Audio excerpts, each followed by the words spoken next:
অথচ ওনার পিত্তথলিতে এই পাথরটাই মূলত থলি এবং নালীর সংযোগস্থলে আটকে গিয়ে তার একুট কোলেসিস্টাইটিস ইমপাইমা অফ গলব্লাডার বা আমার হাতে যে পিত্তথলিটি দেখছেন এই রোগী 3 দিন আগে আমার তত্ত্বাবধানে এএমজেড হসপিটালে ভর্তি হয়। পেটে প্রচন্ড ব্যথা, বমি এবং জ্বর নিয়ে, এবং আল্ট্রাসাউন্ডে দেখা যায় যে পিত্তথলিতে পাথর অর্থাৎ একুট কোলেসিস্টাইটিস।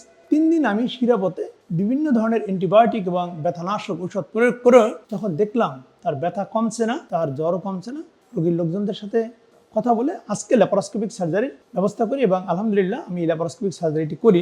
কেন ওনার ব্যথা বা জ্বর কমতেছিল না, আমরা এবার একটু পিত্তথলিটা ওপেন করে দেখবো। সাধারণত ছোট একটা পাথর থাকলে কত বড় ধরনের সমস্যা তৈরি হয় দেখে, অথচ ওনার পিত্তথলিতে কত বড় বড় পাথর ছিল এবং প্রথম যে বড় পাথরটা দেখলেন ওই পাথরটাই মূলত সমস্যা তৈরি করতেছিল। এই পাথরটাই মূলত থলি এবং নালীর সংযোগস্থলে আটকে গিয়ে তার একুট কোলেসিস্টাইটিস ইমপাইমা অফ গলব্লাডার বা পিত্তথলির ফোড়ায় টার্ন করেছিল।